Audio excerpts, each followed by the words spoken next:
Okay, so i-discuss natin ang past board problem in geotechnical engineering na lumabas noong November 2017. So this one is under the topic sieve analysis, particularly particle size distribution. Okay, so given the particle size distribution curve of soils A, B, and C, actually may kasunod to eh. Lumabas noong November 2018, ang tinatanong naman is kaklasify mo siya anong soil based on Unified Soils Classification System. Attach ko na lang. Mas nauna kong na-solve yun eh. Sige. Pero nandun na rin yung process ng pagkuha nito. Pero yung silt lang, kasi yung gravel sand, di mo naman kailangan siyang ipakita. No, yung silt lang since based sa choices, wala yung dual symbol. O yeah, dual symbol. Okay? Sige. So, first is determine the percentage of gravel. So, kung titignan nyo, ito kasi yung nasa problem, di ba? Ito yung nasa solution na. Ito na gamitin natin since mas malinaw siya. Okay, so determine the percentage of gravel. So, ito yung nasa taas. Yan yung guide natin. Di ba? Yung nasa taas, ito na agad yung guide natin. So, para masabi mong gravel siya, dapat alam niyo na to rin eh. Ito, ang x-axis natin yung opening, right? Yung opening or yung diameter ng sieve. And then ito naman, or yung opening ng sieve, diameter ng opening ng sieve. Per linear, ano talaga yun eh? Linear inch per linear inch. Okay. And then yung percent finer, yung other term din dyan ay percent passing. Yan na rin yun. Percent finer, percent passing. So, ibig sabihin, pag nag-touch siya dito, okay, so lumagpas siya sa sieve na yun, tumago siya. Basta lumampas siya sa sieve na yun, di siya na-retain. No? So, para masabi again natin na gravel, dapat lumampas siya dito and ma-retain siya dito sa number 4 sieve. Okay? So, nag-pass through sa number 10 sieve and then na-retain sa number 4 sieve na ang opening ay 4.75 millimeters. So, ganyan para masabi nating gravel. So, meron ba? Medyo maano to ah. So, percent gravel ng soil A is wala kang nakikita soil dito. Di ba? So, 0% yun. Meron ba? May 1%? Paano yan? Sige. Tingnan natin. Andito kasi siya eh. Mga 99 ang assumption doon. Ayun, kung wala kang makita, pero ang dikit kasi ng labanan, no? May 1%, may 2%. Depende kasi ito paano mo siya tignan eh. Ito yung soil A, di ba? Ay, mali. Mali yung tinignan ko. Soil C pala tinignan ko, kaya pala. So, ito yun, no?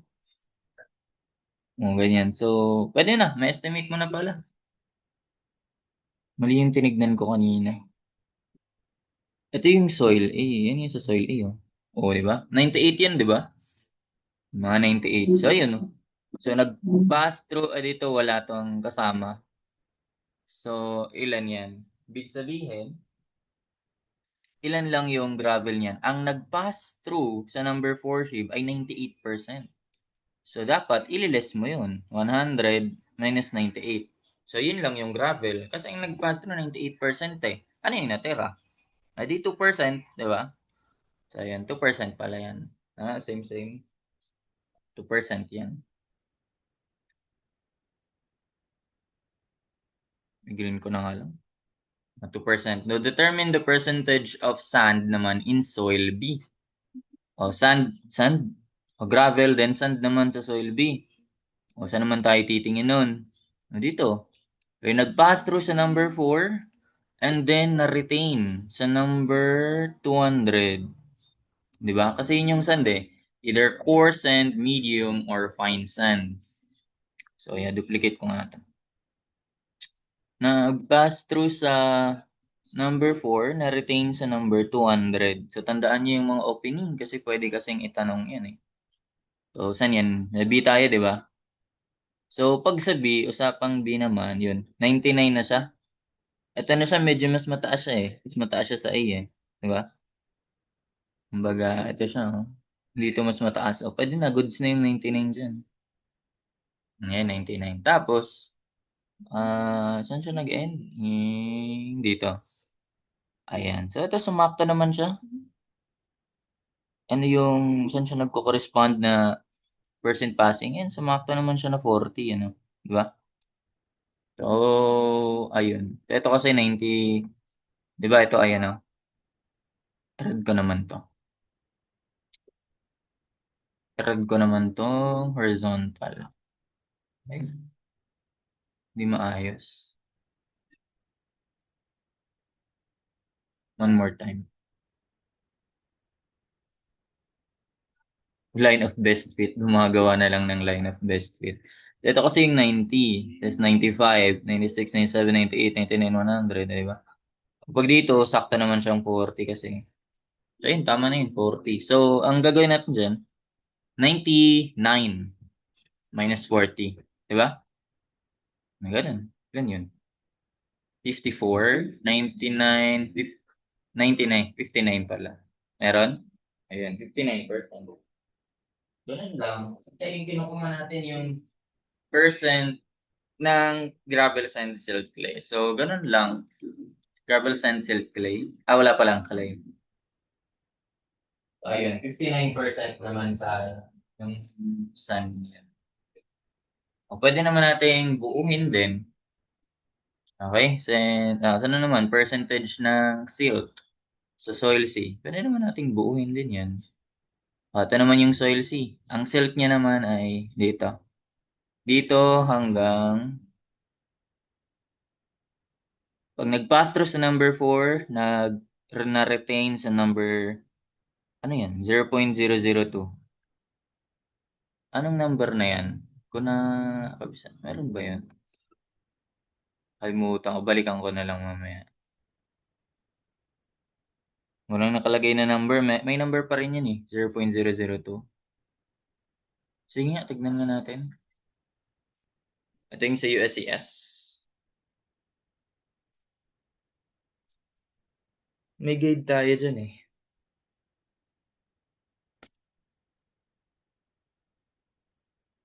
Sige, pakita ko na lang din paano na-arrive yung, sa CRF kasi, gravel, sand, silt. Nilagyan ng mga percentage. Sige, gawan din natin yun. Matagal. Pause ko muna. Or skip nyo na lang. Skip nyo na lang yan.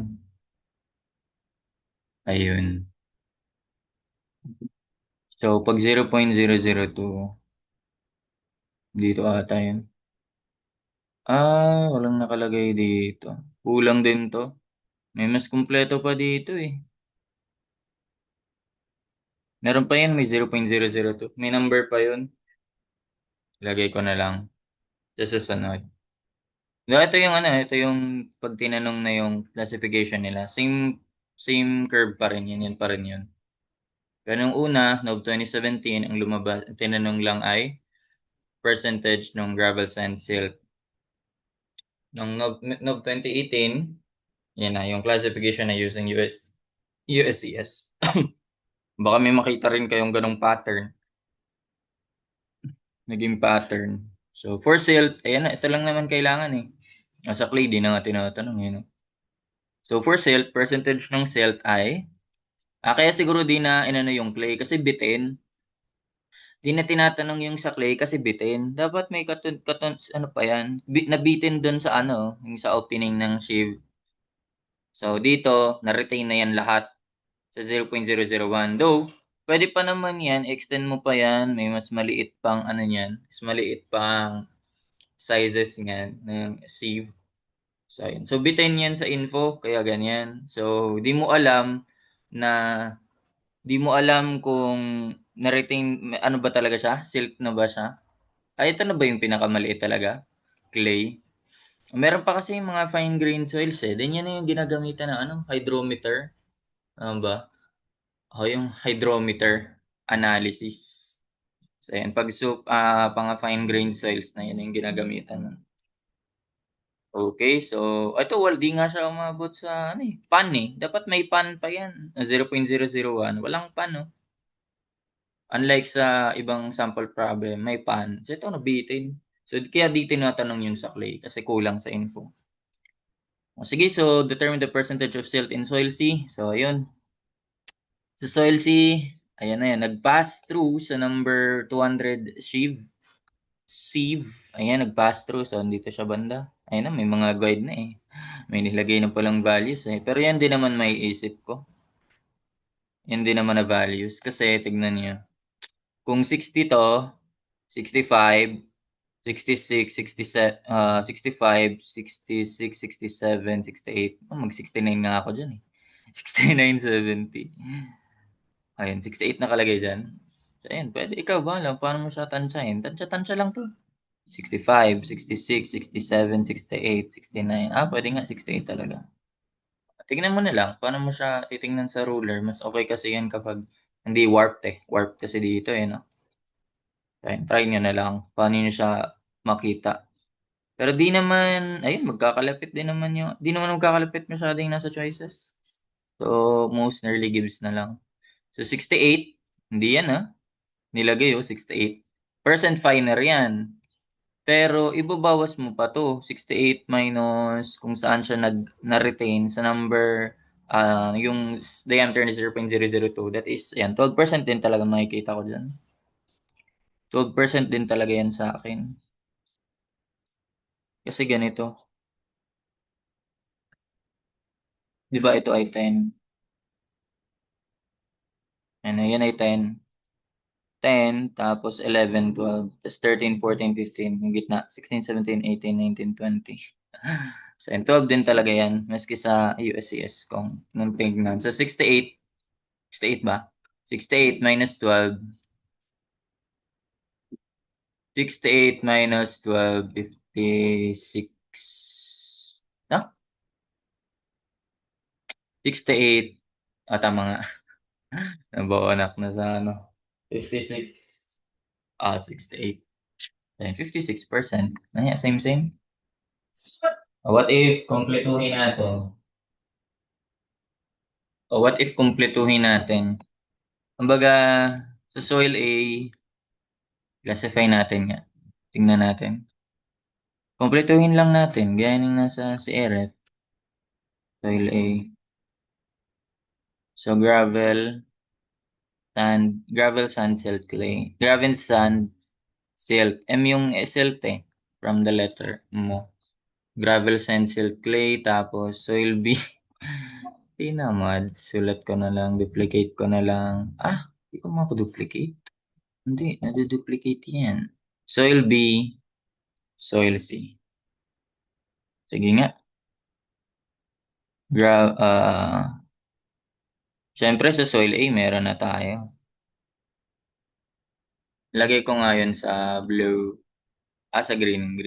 Yung mga nilagay ko na. Percentage ng gravel, mga 2% dahil sa 100 minus 98, diba?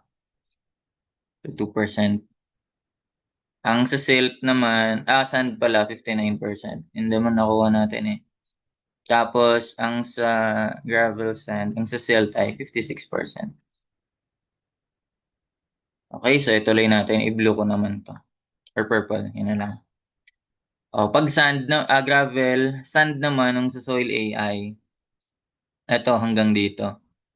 Bitin din. Isa pa tong bitin. Hindi naman pala. Kasi pwede mo naman na siya isagad, di ba? So, ibig sabihin 0% na yung passing dito banda. So, ayun, lahat na yan. Baga, kung ano yung passing niya dito, kung ano yung passing niya dito, di ba yun yung 98 natin? 98 minus 0, so yun, 98% din yan, yung sand niyan. Yun na yun. Wala siya bitin, no? 98%. Ang sa silt naman is wala na. Wala na siya, wala ka ng information dito papunta dito eh. Sa silt, wala na yan, 0%. Ganun.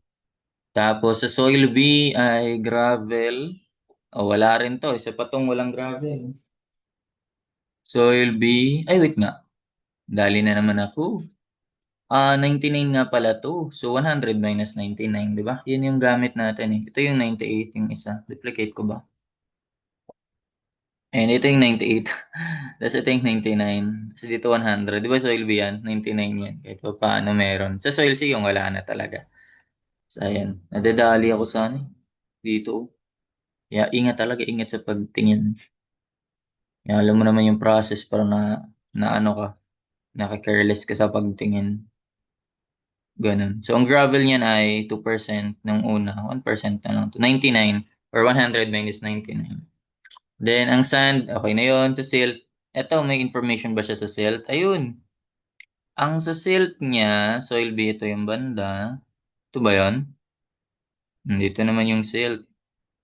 I-purple ko nga kapag ano. Kapag hindi siya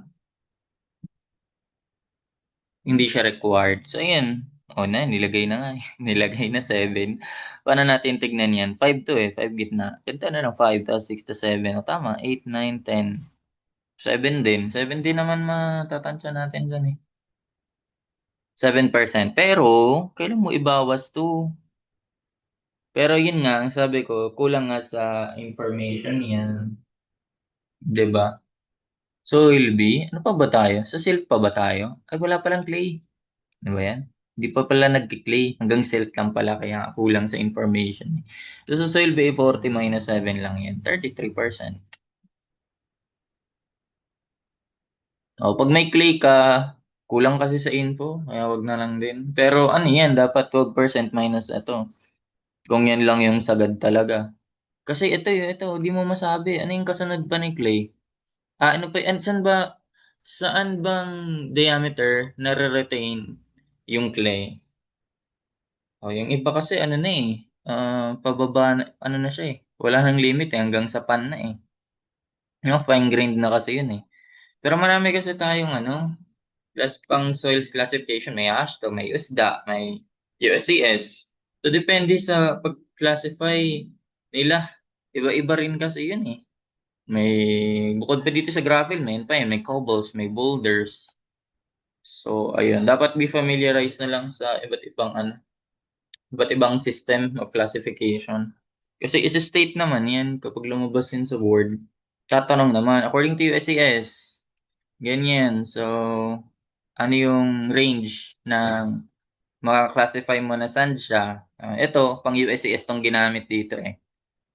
So, ayun, passing through. So, ibig sabihin, pag na-filter siya ng saan, di ba? 0.075, tama. 0.075. Kasi ganito yung basahin eh, 10.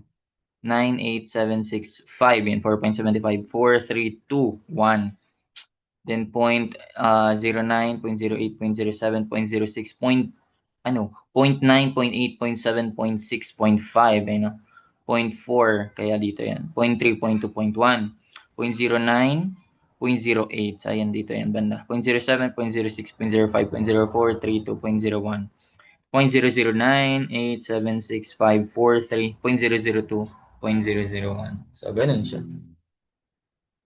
Okay. So, in this case, USCS kasi yan. So, yan. Pag nag-pass through sa 4.75 mm, na-retain sa 0.075, sand yun. Pag ganyan, USCS. Yan, ganyan. Ganun lang siya. Filter lang. Sige, soil C naman. Sa soil C, ang gravel ay, ayan na talaga. Yun na talaga yung 0%. No? Wala kang makikita dito. Yung gravel niya is dito na mismo sa 100. Lahat na mismo nag-pass through. Ibig sabihin, lahat ng soil or walang na-filter sa number 4 sieve or itong 4.75 mm na diameter. So, ayun kaya 0% yan. Ang sand naman, ang sand sa soil CI, ito lahat 100 minus boom. Ayan, 100 minus 68 ba yan? Yun din yung nagamit natin kasi kanina, di ba? So, yun din yung ginamit natin sa self eh. So, ayan, 100 minus 68 and 32%. And then, yan na, tapos na. Tingin ba? Tingin naman sa'yo. 2980, tapos 159.33, and then 0.33. 56. So, ayun. That's it for this problem. Hope you learned something. Thank you.